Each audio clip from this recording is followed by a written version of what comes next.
Hello student, welcome back to my channel Samrat academy. Student, जितने बच्चे class 10th में और 18 फरवरी को मेरे प्यार जो हिंदी का पेपर देने वाले उनके वीडियो सबसे ज्यादा इंपॉर्टेंट है। मेरे प्यार जो आज मैं आप लोगों को हिंदी का एक वायरल पेपर बताने वाला हूं और यह वायरल पेपर आपके एग्जाम में 100% मेरे प्यार जो बनने वाला है। जैसे ये पेपर मेरे पास आया मैं तुरंत इसका पूरा का पूरा सोल्यूशन करा दिया और मेरे प्यार जो डिटेल में लिख के लेके आया उसका सोल्यूशन। कोड है 801 HD कोड है मेरे प्यार जो, ताकि आप 70 में 70 बिल्कुल ला पाए। आप यकीन मानिए कि पहला पेपर है मेरे प्यार जो, और आप हिंदी में 95% स्कोर करके आने वाले हो। सबसे पहला जो काम करना है मेरे प्यार जो, ध्यान रखिएगा, एडमिट कार्ड लेकर जाना है, उसमें देखकर सही सही अपना रोल नंबर बता अनुक्रमांक और अपने नीचे नाम अपना सही सही डालना है। इस पेपर को हल करने के लिए आपके पास समय रहेगा 3 घंटे 15 मिनट। 3 घंटे 15 मिनट के अंदर इस पेपर को सॉल्व करना होगा मेरे प्यारे बच्चों। नीचे जब आप पढ़ोगे नीचे आप लोगों को निर्देश देखने को मिलेगा और निर्देश पढ़ना बहुत ही ज्यादा कंपलसरी है।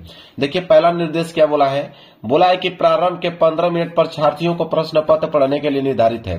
कहने का मतलब है कि 15 मिनट आपको टाइम मिलेगा इस पेपर को पढ़ने के लिए और 3 घंटे में इस पेपर को सॉल्व करना होगा। तो जब 18 फरवरी को ये पेपर आपके पास आएगा तो एक काम जरूर से जरूर कीजिएगा कि 15 मिनट का समय निकालकर पूरा का पूरा पेपर पढ़ लीजिएगा और उसमें जो जो प्रश्न आ रहे हैं उसको ट्रिक लगा दीजिएगा और उन प्रश्नों को सबसे पहले आप लोगों को करना है।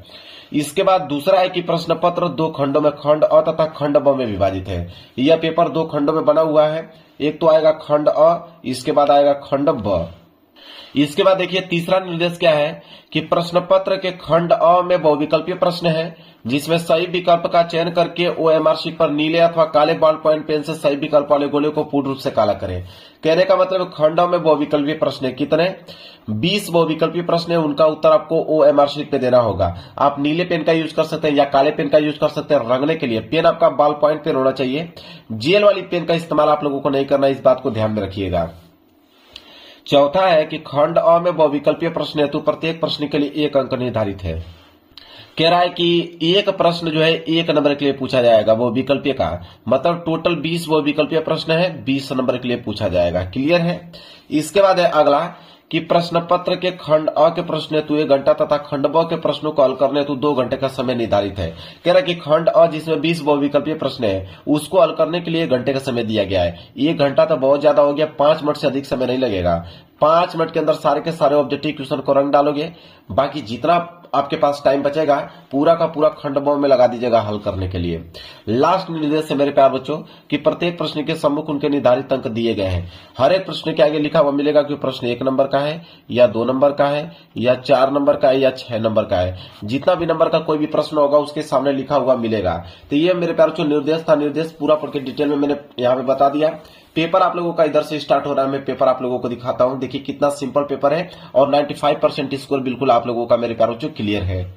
देखिए मेरे प्यारों जो पेपर आप लोगों के यहां से स्टार्ट है। सबसे पहले आया है खंड अ और खंड अ में दिया हुआ है बहुविकल्पीय प्रश्न। और देखिए पहला प्रश्न क्या पूछा है इस पेपर में। पहला प्रश्न है कि रक्षाबंधन नाटक के नाटककार हैं। 1 नंबर के लिए प्रश्न है। रक्षाबंधन एक नाटक है और इस नाटक के कौन नाटककार हैं यह बताना है।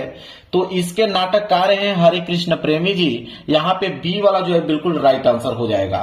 दूसरा प्रश्न है कि रामधारी सिंह दिनकर की रचना है। 1 नंबर के लिए प्रश्न है। 4 ऑप्शन आपके पास दिया गया है। बताना है कि रामधारी सिंह दिनकर की इन चारों ऑप्शन में से कौन रचना है। तो रामधारी सिंह दिनकर की अगर हम बात करें तो उनकी रचना है संस्कृति के 4 अध्याय। यहाँ पे पहला वाला ऑप्शन जो होगा बिल्कुल राइट आंसर हो जाएगा। तीसरा प्रश्न है कि राम दरबारी रचना के उपन्यासकार हैं। तो राम दरबारी रचना के उपन्यासकार इन चारों ऑप्शन में से कौन है। 1 नंबर के लिए भी प्रश्न है मेरे प्यार बच्चों। तो राम दरबारी की अगर हम बात करें तो इनके रचनाकार हैं आपके श्रीलाल शुक्ला जी। ठीक है, मतलब इनके जो उपन्यासकार हैं कौन है, श्रीलाल शुक्ला जी। यहाँ पे बी वाला जो है बिल्कुल राइट आंसर हो जाएगा। चौथा प्रश्न देख लो, शुक्ल युग का अन्य नाम कौन सा है। 1 नंबर के लिए प्रश्न है। तो शुक्ल युग को और किस नाम से जाना जाता है। तो शुक्ल युग को हम लोग प्रसाद युग भी कहते हैं, प्रेमचंद्र युग भी कहते हैं, छायावाद युग भी कहते हैं। इसलिए ए सभी डी वाला ऑप्शन जो होगा बिल्कुल राइट आंसर हो जाएगा। आगे बढ़ते हैं प्रश्न संख्या 5वें की तरफ। विष्णु प्रभाकर किस युग के कहानीकार हैं। 1 नंबर के लिए भी प्रश्न है। तो विष्णु प्रभाकर की अगर हम बात करें कि किस युग के कहानीकार हैं तो मेरे प्यारे बच्चों वो हैं इनमें से कोई नहीं। न तो भारतेंदु युग के हैं, न तो वो क्षयवादी युग के हैं, न तो वो द्विवेदी युग के हैं। तो कौन सा ऑप्शन बचा? ऑप्शन नंबर डी बचा, इनमें से कोई नहीं। आगे अगर हम बढ़ते हैं प्रश्न संख्या 6 की तरफ। प्रश्न संख्या 6 है कि भाव विलास के रचनाकार हैं, 1 नंबर के लिए प्रश्न है। तो भाव विलास के रचनाकार की अगर हम बात करें तो वह है देव जी। कौन? देव। बी वाला ऑप्शन जो होगा बिल्कुल राइट आंसर हो जाएगा। आगे है प्रश्न संख्या 7वां कि प्रयोगवादी काव्य की विशेषताएं है, 1 नंबर के लिए प्रश्न है। तो प्रयोगवादी काव्य की जो विशेषता इन चारों ऑप्शनों में से कौन है? वह आपके रूढ़ियों के प्रति विद्रोह। बी वाला ऑप्शन जो होगा बिल्कुल राइट आंसर हो जाएगा। चलिए आगे बढ़ते हैं प्रश्न संख्या 8वें की तरफ। कह रहा है कि काव्य की प्रवृत्ति एवं रचना शैली के आधार पर रीतिकाल की कितनी धाराएं स्वीकार की गई हैं? 1 नंबर के लिए प्रश्न है मेरे प्यारे बच्चों। तो अगर हम बात करें कि कितनी धाराएं स्वीकार की गई हैं काव्य की प्रवृत्ति एवं रचना की शैली के आधार पर, तो मेरे प्यारे बच्चों इसका राइट आंसर हो जाएगा ऑप्शन नंबर सी। कितने? 3। तो सी वाला ऑप्शन जो होगा बिल्कुल राइट आंसर हो जाएगा। प्रश्न संख्या 9 है, देखिए क्या है। कह रहा है कि जौहर काव्य के रचनाकार हैं, 1 नंबर के लिए प्रश्न है। तो जौहर काव्य के रचनाकार इन चारों ऑप्शनों में से कौन है? वह है आपके श्याम नारायण पांडे। ए वाला ऑप्शन जो होगा बिल्कुल करेक्ट आंसर हो जाएगा। 10वां प्रश्न देख लीजिए। कह रहा है चिदंबरा के रचनाकार हैं, 1 नंबर के लिए प्रश्न है। तो चिदंबरा के रचनाकार इन चारों ऑप्शनों में से कौन है? वह है आपके सुमित्रानंद पंत जी। सी वाला ऑप्शन जो होगा बिल्कुल करेक्ट आंसर हो जाएगा। अगला प्रश्न है प्रश्न संख्या 11 कि पुनी पुनी मुनि उकसही अकुलाही देखी दशा हर गन मुस्काई, उपयुक्त पंक्ति में कौन सा रस है? मतलब ये जो ऊपर 2 लाइन की पंक्ति दिया हुआ है, इस पंक्ति में किस रस का प्रयोग किया गया है यह बताना है। तो इसमें जो मेरे प्यारे हास्य रस का प्रयोग किया गया है, बी वाला ऑप्शन जो होगा बिल्कुल राइट आंसर हो जाएगा। 12वां प्रश्न है कि आहुति सी गिर पड़ी चिता पर चमक उठी ज्वाला सी, उपयुक्त पंक्ति में कौन सा अलंकार है? 1 नंबर के लिए प्रश्न है। किस अलंकार का प्रयोग किया गया है मेरे प्यारे बच्चों? इसमें अगर हम बात करें तो उपमा अलंकार का प्रयोग किया गया है।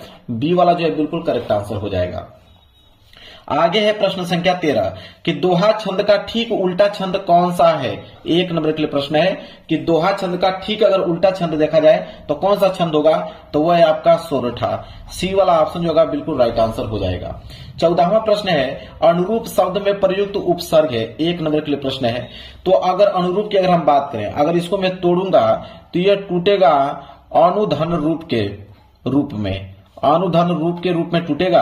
अगर उपसर्ग की बात कहा है तो उपसर्ग जो आगे जुड़ता है उसको उपसर्ग बोलते हैं, तो अनु जो है वो उपसर्ग कहलाएगा। सी वाला ऑप्शन जो होगा बिल्कुल राइट आंसर हो जाएगा।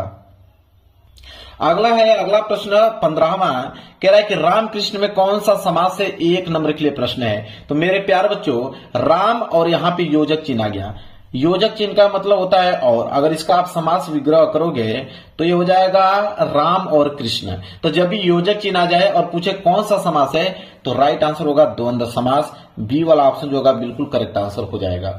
16वां प्रश्न है कि वायु समीर बयार परवाह है, 1 नंबर के लिए। परवाह मतलब प्रवाची शब्द कि वायु समीर बयार, तो वायु मतलब क्या होता है? हवा। ठीक है, तो आप डायरेक्ट इस तरह कह सकते हो, सी वाला ऑप्शन हवा के प्रवाची शब्द हैं। क्लियर है?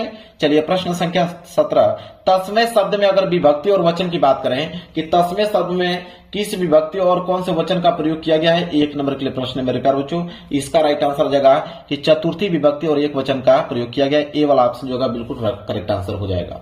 18वां प्रश्न है मेरे प्यारे बच्चों संदेहपूर्ण कथन को कहते हैं, 1 नंबर के लिए प्रश्न है कि संदेहपूर्ण कथन को हम लोग क्या कहते हैं? तो इनको हम लोग बोलते हैं संदेहात्मक वाक्य। यहाँ पे सी वाला जो होगा बिल्कुल करेक्ट आंसर हो जाएगा। 19वां प्रश्न है कि मैं पत्र लिखूंगा, वाक्य का कर्मवाच्य में परिवर्तित तो वाक्य है। 1 नंबर के लिए प्रश्न है कि मैं पत्र लिखूंगा, बताना है कि वाक्य का कर्मवाच्य में परिवर्तित वाक्य क्या होगा? तो यह हो जाएगा कि मेरे द्वारा पत्र लिखा जाएगा। ए वाला ऑप्शन जो होगा बिल्कुल करेक्ट आंसर हो जाएगा। 20वां प्रश्न है कि स्थानवाचक क्रिया विशेषण है, 1 नंबर के लिए प्रश्न है। 3-4 ऑप्शनों से बताना है कि स्थानवाचक क्रिया विशेषण कौन है? तो हो जाएगा आपका आसपास। बी वाला ऑप्शन जो होगा बिल्कुल करेक्ट आंसर हो जाएगा। अब आगे बढ़ेंगे, यहां से स्टार्ट हो रहा है आप लोगों का खंड ब, और खंड ब में रहेंगे वर्णनात्मक प्रश्न। कितने नंबर के लिए? 50 नंबर का वर्णनात्मक प्रश्न पूछा जाएगा। तो यहाँ 20 ऑब्जेक्टिव क्वेश्चन मैंने बता दिया, और 20 के 20 ऑब्जेक्टिव क्वेश्चन बिल्कुल सही करके आना है आप लोगों को। 5 मिनट के अंदर सारे के सारे ऑब्जेक्टिव क्वेश्चन करंट डालिएगा, बाकी जितना भी समय बचेगा पूरा का पूरा खंड ब में लगा दीजिएगा। चलिए 20वें के बाद आएगा प्रश्न संख्या 21। प्रश्न संख्या 21 है कि निम्नलिखित गद्यांश पर आधारित दिए गए प्रश्नों को उत्तर दीजिए। अभी आ गया मेरे प्यारों बच्चों गद्यांश, और गद्यांश कितने नंबर के लिए पूछा गया है? 6 नंबर के लिए पूछा गया है। 3 प्रश्न रहेंगे, 2-2 नंबर के हिसाब से 6 नंबर मिलेगा। लेकिन याद रहे कि गद्यांश यहाँ 2 दिया है, एक आपका क वाला दिया गया है, और क वाला नहीं कर पाओगे तो अथवा करके आपको ख वाला दिया गया है, और दोनों में से कोई एक ही करना है। मैं दोनों का आंसर आप लोगों को बताऊंगा। तो पहले मैं क वाला का बताता हूं। कह रहा है कि मानव मन सदा से ही अज्ञात के रहस्यों को खोलने और जानने समझने को उत्सुक रहा है। जहां तक वह नहीं पहुंच सकता था, वहां वह कल्पना के पंखों पर उड़कर पहुंचा।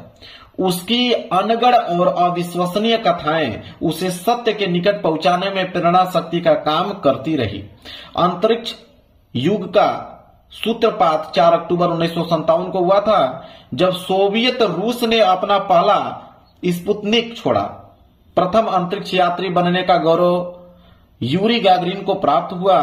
अंतरिक्ष युग के आरंभ के ठीक 11 वर्ष 9 माह 17 दिन के बाद चंद्र तल पर मानव उतर गया। यह आपको दिया है मेरे प्यारों बच्चों गद्यांश, और इस गद्यांश के नीचे 3 प्रश्न हैं, जिसमें से पहला है कि उपयुक्त गद्यांश के पाठ और लेखक का नाम लिखिए, 2 नंबर मिलेगा।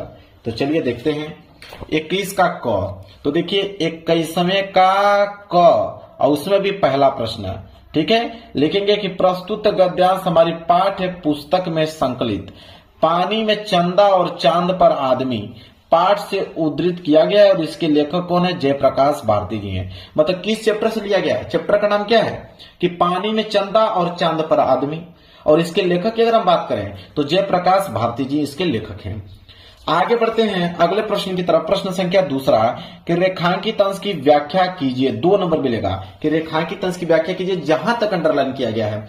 तो अंडरलाइन तो यहां से किया गया है कि जहां तक वह नहीं पहुंच सकता था, वहां वह कल्पना के पंखों पर उड़कर पहुंचा। इसका हमें क्या करना है? व्याख्या बताना है। चलिए व्याख्या कैसे इसका लिखेंगे, नोट कीजिए। तो दूसरे का आंसर लिखिए कि प्रस्तुत पंक्तियों में लेखक कहता है कि हमारे देश के लोगों ने ही नहीं, विश्व के लोगों ने अपनी भाषा में अनगिनत कहानियां पढ़ी है। अनेक कवियों ने चंद्रमा के ऊपर कविताएं लिख डाली है। किसी ने उसे राजनीति की संस से विभूषित किया, तो किसी ने रात्रि की देवी के नाम से संबोधित किया। यह उस रेखांकित अंश का क्या हो गया? व्याख्या हो गया। इसके बाद एक प्रश्न और है कि प्रथम अंतरिक्ष यात्री कौन था? 2 नंबर मिलेगा। तो देखिए वो तो उस गद्यांश में ही आपको मालूम चल गया था कि यूरी गागरिन थे। तो इसका उत्तर कैसे लिखोगे कि प्रथम अंतरिक्ष यात्री बनने का जो गौरव जो है वो यूरी गागरिन को प्राप्त हुआ। तो 3 प्रश्न थे, तीनों का आंसर मैंने बता दिया। अगर ये क वाला गद्यांश नहीं करना चाहते हो कोई दिक्कत नहीं है, आप ख वाला कर सकते हो। ख वाला है हिंदी में प्रगतिशील साहित्य का निर्माण हो रहा है। उसके निर्माता यह समझ रहे हैं कि उनके साहित्य में भविष्य का गौरव निहित है, पर कुछ ही समय के बाद उनका यह साहित्य भी अतीत का स्मारक हो जाएगा, और आज जो तरुण है वही वृद्ध होकर अतीत के गौरव का स्वप्न देखेंगे। उनके स्थान में तरुणों का फिर दूसरा दल आ जाएगा जो भविष्य का स्वप्न देखेगा। दोनों के ही स्वप्न सुखद होते हैं, क्योंकि दूर के जो ढोल हैं वो सुहावने होते हैं। अब मेरे प्यारों ये आपका गद्यांश दिया। इसके नीचे भी 3 प्रश्न है। पहला है कि उपयुक्त गद्यांश के पाठ और लेखक का नाम लिखिए, 2 नंबर इसमें मिलेगा। तो चलिए देख लेते हैं इसका उत्तर। तो देखिए ख वाला, यहाँ पे ख वाला गद्यांश, और उसका पहला उत्तर है यहाँ पे कि उपयुक्त, यहाँ पे लिखेगा उपयुक्त गद्यांश पद्मलाल पूनालाल बख्शी द्वारा रचित क्या लिखूं पाठ से लिया गया है। चैप्टर का नाम क्या है? चैप्टर का नाम है क्या लिखूं, और इसके जो लेखक हैं वह है पद्मलाल पूनालाल बख्शी जी। क्लियर है, 2 नंबर मिल गया। इसके बाद दूसरा है कि रेखांकित अंश की व्याख्या कीजिए, 2 नंबर। जहां तक अंडरलाइन किया गया है, तो अंडरलाइन तो यहां से किया गया है कि पर कुछ ही समय के बाद उनका यह साहित्य भी अतीत का स्मारक हो जाएगा, और आज जो तरुण है वह वृद्ध होकर अतीत के गौरव का स्वप्न देखेंगे। यहां तक अंडरलाइन किया गया है।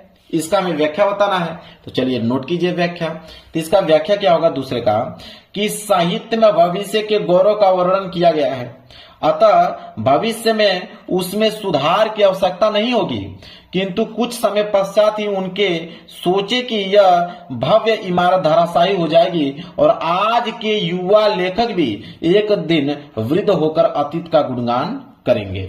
ये उसका रेखांकित अंश का व्याख्या हो गया। एक प्रश्न और है कि जो दूर के ढोल होते हैं वो सुहावने होते हैं, इसका तात्पर्य क्या है, स्पष्ट कीजिए। तो दूर के ढोल सुहावने होते हैं, इसका अर्थ क्या है? तो इसका अर्थ हम लोग लिखेंगे कि दूर के ढोल सुहावने होते हैं, इसका आशय है कि दूर से देखने पर जो वस्तु अच्छी लगती है। तो दूर से देखने पर कोई भी चीज अच्छी लगती है, जब नजदीक से आप देखोगे तो बहुत फर्क आपको नजर आएगा। तो उसका हो गया मेरे प्यार बच्चों 3 प्रश्नों का उत्तर यहां बता दिया, 3 प्रश्नों का यहां। तो अब आपका मन या तो क वाला करके आइए गद्यांश, या तो आप अथवा करके ख वाला करके आइए। याद रहे दोनों में से कोई एक ही करना है, जो आपको आसान लगा होगा उसको याद करके जाइएगा, उसको एग्जाम में करके आइएगा। इसके बाद प्रश्न संख्या 22। प्रश्न संख्या 22 है कि निम्नलिखित पद्यांश पर आधारित दिए गए प्रश्नों के उत्तर दीजिए, 6 नंबर मिलेगा। अभी हमने प्रश्न संख्या 21 गद्यांश देखा, अब यह प्रश्न संख्या 22 जो है पद्यांश आ गया। और पद्यांश भी 6 नंबर के लिए होते हैं, क्योंकि इसके नीचे भी 3 प्रश्न होते हैं, 2-2 नंबर के हिसाब से 6 नंबर मिलता है। इसमें भी आपके 2 दिया है, एक क वाला दिया गया है, क वाला नहीं कर पाओगे तो अथवा करके नीचे आपको ख वाला दिया गया है। तो दोनों में से कोई एक ही आपको करना है। मैं तो आंसर आप लोगों को दोनों का बता दूंगा, क और ख दोनों का बताऊंगा। तो पहले मैं क का बताने वाला हूं, क वाला नोट कीजिए। तो क वाला है कि चरण कमल बंदो हरिराई जाकी कृपया पंगु गिरिले है, अंधे को सब कुछ दर्शाई, बैरे सुने गंगू पुण्य बोले रंग चले सिर छत्र धराई, सूर्यद्वार स्वामी करुणा में बार बार बंदोती ही पाई। अब यहाँ पे पहला प्रश्न है, उपयुक्त पद्यांश का संदर्भ लिखिए, 2 नंबर मिलेगा। तो चलिए इसका हम लोग संदर्भ देखते हैं। तो नोट कीजिए इसका आंसर क्या होगा। देखिए 22 का क का पहला प्रश्न लिखेंगे, प्रस्तुत पद्यांश हमारी पाठ्य पुस्तक हिंदी काव्य में संकलित पाठ सूरदास के पद से अवतरित है और इसके रचयिता सूरदास जी हैं, और यह पद उनके महाकाव्य सूर सागर से लिया गया है। तो सूरदास के पद से लिया गया है, ठीक है, सूरदास जी इसके रचयिता हैं और उनके महाकाव्य सूर सागर से लिया गया है। बस इतना पॉइंट आप लिखिएगा, 2 नंबर एग्जामिनर आप लोगों को दे देगा। इसके बाद रेखांकित अंश की व्याख्या कीजिए, 2 नंबर, जहां तक अंडरलाइन किया गया है कि जाकी कृपया पंगु गिरिले है, अंधे को सब कुछ दर्शाई, बहरे सुने गंगू पुण्य बोले रंग चल चित्र धराई, सूरदास स्वामी करुणा में बार बार बंद होती ही पाई। अब ये 3 लाइन के अंदर अंडरलाइन किया गया, इसका हमें क्या बताना है, व्याख्या। तो चलिए नोट कीजिए इसका व्याख्या कैसे लिखोगे। व्याख्या होगा इसका कि प्रस्तुत रेखांकित अंश में कवि सूरदास जी प्रभु श्री कृष्ण के कमल रूपी चरणों की वंदना करते हुए कहते हैं कि हे प्रभु, मैं आपके कमल रूपी चरणों की वंदना करता हूं, जिसकी कृपया से लंगड़ा व्यक्ति पर्वत लांघ जाता है और अंधे व्यक्ति को सब कुछ दिखाई देने लगता है, बहरा सुनने लगता है और गूंगा जो है फिर से बोलने लगता है, और गरीब व्यक्ति राजा की तरह सिर पर छत्र धारण करके चलने लगता है। यह उसका रेखांकित अंश का क्या हो गया, डिटेल में व्याख्या मैंने बता दिया, 2 नंबर यहां से मिल जाएगा। एक प्रश्न और है कि बार बार बंदोहती ही पाई, पंक्ति में कौन सा अलंकार है, 2 नंबर यहां पे मिलेगा। तो इसमें जो है मेरे प्यारों जो रूपक अलंकार का प्रयोग किया गया है, तो आप इसका उत्तर लिखिएगा रूपक अलंकार, 2 नंबर यहां से मिल जाएगा। अगर आप ये क वाला नहीं करना चाहते हो कोई दिक्कत नहीं है, आप अथवा करके ख वाला कर सकते हो। ख वाला है कि अगर धीरे चलो वह तुम्हें छू लेगी, दौड़ो तो छूट जाएगी नदी, अगर ले लो साथ वह चलती चली जाएगी कहीं भी, यहां तक कि कबाड़ी की दुकान तक भी। यह क्या है मेरे प्यार बच्चों, पद्यांश है और इसके नीचे भी 3 प्रश्न है। पहला, उपयुक्त पद्यांश का संदर्भ लिखिए, 2 नंबर इसमें मिलेगा। तो इसका उत्तर नोट कीजिए। देखिए ख वाला, ख का पहला संदर्भ कि प्रस्तुत पंक्तियां हमारी पाठ्य पुस्तक हिंदी के काव्य खंड में संकलित नदी शीर्षक कविता से उद्धृत है और इन पंक्तियों के रचयिता केदारनाथ सिंह जी हैं। तो नदी शीर्षक से लिया गया है और इसके रचयिता केदारनाथ सिंह जी हैं। क्लियर है। चलिए अब इसमें प्रसंग भी चाहोगे तो लिख सकते हो, नहीं चाहोगे तो छोड़ भी सकते हो। प्रसंग का मतलब होता है इस पूरे के पूरे पद्यांश में किन चीजों के बारे में बात की गई है। तो प्रसंग आप लिख सकते हो कि प्रस्तुत पंक्तियों में कवि कहता है कि नदी का हमारे जीवन में बहुत महत्व है, यह जीवन में प्रत्येक क्षण हमारा साथ देती है। चलिए इसके बाद हम लोग दूसरा प्रश्न देखेंगे, रेखांकित अंश की व्याख्या 2 लाइन, ठीक है, मतलब 2 नंबर मिलेगा। तो 2 यहां तक किया गया ना कि दौड़ो तो छूट जाएगी नदी, अगर ले लो साथ वह चलती चली जाएगी कहीं भी, यहां तक कि कबाड़ी की दुकान तक भी। तो 4 लाइन के अंदर अंडरलाइन किया गया है, उसका हमें क्या करना है, व्याख्या बताना है। चलिए व्याख्या नोट कीजिए, इसका लिखेंगे दूसरे का व्याख्या कि लेकिन जब हम संस्कारिकता में पढ़कर भाग दौड़ में पड़ जाते हैं तो यह हमारा साथ छोड़ देती है, यदि हम इसे साथ लेकर चले तो यह प्रत्येक परिस्थिति में किसी न किसी रूप में हमारे साथ रहती है, क्योंकि यह हमारे जीवन का जो है अभिन्न अंग है। न तो वो हमसे अलग हो सकती है और न हम उससे। क्लियर है? चलिए, उसका रेखांकित अंश का व्याख्या मैंने बता दिया। और एक प्रश्न और है यहाँ पे कि उपयुक्त पंक्ति में नदी किसका प्रतीक है? 2 नंबर यहाँ पे मिलेगा। तो इसका हम लोग उत्तर लिखेंगे कि तीसरे का, कि कवि ने नदी को मनुष्य में सभ्यता एवं संस्कृति के प्रतिरूप में प्रकट किया है। क्लियर है? चलिए, तो मैंने क और ख दोनों बता दिया। अब मन करेगा तो क वाला करके आइएगा और आपका मन करे तो ख वाला करके आइएगा, जो याद होगा उसको करके आइएगा। तो प्रश्न संख्या 22 भी क्लियर हो गया। अब यहां से स्टार्ट होगा प्रश्न संख्या 23। प्रश्न संख्या 23 है कि निम्नलिखित संस्कृत गद्यांश का संदर्भ सहित हिंदी में अनुवाद कीजिए। अब यहाँ पे मिलेंगे आपके 5 नंबर। अब ये आपके संस्कृत के गद्यांश 5 नंबर मिलते हैं। 3 नंबर हिंदी अनुवाद पे और 2 नंबर रचना पे मिलता है। तो चलिए, इसमें भी 2 दिया रहता है, एक क वाला दिया रहता है और क वाला नहीं कर पाओगे तो अथवा करके ख वाला है। तो सबसे पहले हम लोग क वाला देखेंगे। अब ये जो आप लोगों का वाराणसी प्राचीन काल के ये जो दिया हुआ है संस्कृत का गद्यांश, इसका आपको संदर्भ सहित हिंदी में अनुवाद करना होगा, तब जाके 5 नंबर मिलेगा। तो चलिए देख लेते हैं।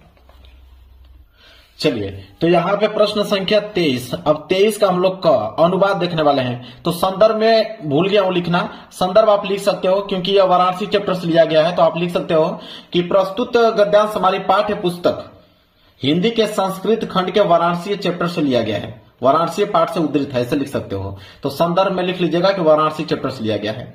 और इसका अनुवाद जो है लिखिएगा कि वाराणसी में प्राचीन काल से ही घर घर में विद्या अलौकिक ज्योति प्रकाशित होती रही है। आज भी यहाँ संस्कृत वाणी की धारा निरंतर प्रवाहित रहती है और लोगों का ज्ञान बढ़ाती है।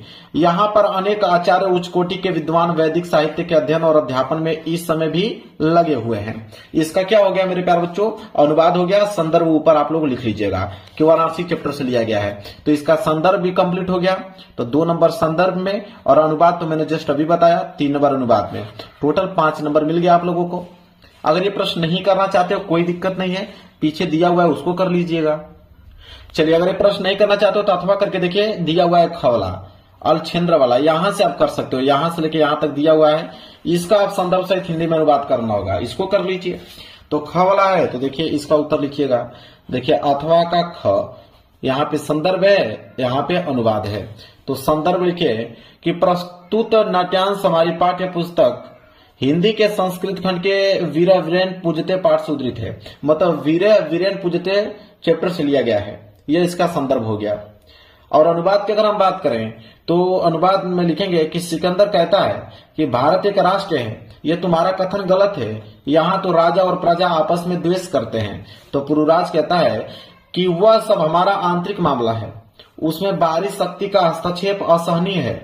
एवं राज, अलग धर्म, अलग भाषा और अलग वेशभूषा के होते हुए भी हम सब भारतीय हैं और हमारा जो राष्ट्र है वो विशाल है। तो देखिए, मैंने इसका संदर्भ भी बता दिया और यहाँ पे अनुवाद भी बता दिया। 5 नंबर यहाँ से क्लियर हो गया। तो दोनों में से कोई एक कर लीजिएगा। इसके बाद आएगा प्रश्न संख्या 24। प्रश्न संख्या 24 है कि दिए गए संस्कृत पद्यांश का संदर्भ सहित हिंदी में अनुवाद कीजिए। अब संस्कृत का पद्यांश आ गया। संस्कृत का पद्यांश भी 5 नंबर के लिए पूछा जाता है, 3 नंबर हिंदी अनुवाद पे और 2 नंबर संदर्भ में। अब यहाँ पे क वाला है, क वाला नहीं कर पाओगे तो अथवा करके नीचे आपका ख वाला दिया गया है। दोनों में से कोई एक ही करना है। तो पहले हम लोग क वाला का देख लेते हैं, संदर्भ सहित हिंदी में अनुवाद। इसके बाद हम लोग ख वाला देखेंगे। तो 24 का क, तो देखिए यहाँ पे 24 का क, तो 24 का क का हम सबसे पहले संदर्भ लिखेंगे, फिर हिंदी अनुवाद लिखेंगे। तो संदर्भ लिखिए कि प्रस्तुत श्लोक हमारी पाठ्य पुस्तक हिंदी के संस्कृत खंड के अनुयुक्ति विलास से लिया गया है। मतलब अनुयुक्ति विलास चैप्टर से लिया गया है। अगर हिंदी अनुवाद की अगर हम बात करें तो इसका अनुवाद होगा कि हे हंस, यदि तुम ही दूध और पानी को अलग करने में आलस करोगे तो अब इस संसार में अपने कुल धर्म का पालन कौन करेगा। अर्थात यदि विवेकशील लोग ही अपने कर्तव्य पालन में आलस करेंगे तो फिर अपने कुल धर्म का पालन कौन करेगा। तो मैंने यहाँ पे संदर्भ भी बता दिया और यहाँ पे नीचे हिंदी अनुवाद भी बता दिया, नोट कर लो। अगर ये प्रश्न नहीं करना चाहते हो तो नीचे आपका अथवा वाला दिया है, यह वाला, इसको आप कर लेना संदर्भ सहित हिंदी में अनुवाद। ये भी आपको 5 नंबर दिला देगा। तो ख वाला, इसका भी उत्तर देख लो, अथवा करके ख वाला। तो देखिए संदर्भ है, इधर हिंदी अनुवाद है। तो संदर्भ नोट कीजिए कि प्रस्तुत श्लोक हमारी पाठ्य पुस्तक हिंदी के संस्कृत खंड से संकलित जीवन सूत्राणु नामक पाठ से अवतरित है, मतलब जीवन सूत्राणु चैप्टर से लिया गया है। हिंदी अनुवाद की अगर हम बात करें तो इसका हिंदी अनुवाद होगा कि एक मित्र उस व्यक्ति के लिए मित्र होता है जो दूर रहता है, और एक पत्नी उस व्यक्ति के लिए मित्र होती है जो घर पर होता है। चिकित्सक दुखियों का मित्र होता है और दान मरते हुए का मित्र होता है। तो मैंने संदर्भ भी बता दिया और साथ ही साथ हिंदी अनुवाद भी बता दिया। क्लियर हो गया? तो दोनों में से कोई एक कर लीजिएगा, या तो आप क वाला कर लीजिएगा या तो अथवा करके ख वाला। दोनों मैंने आंसर बता दिया, दोनों में से कोई याद करके जाएगा, कोई भी करके आइएगा, कोई दिक्कत नहीं है। 5 नंबर आपको मिल जाएगा।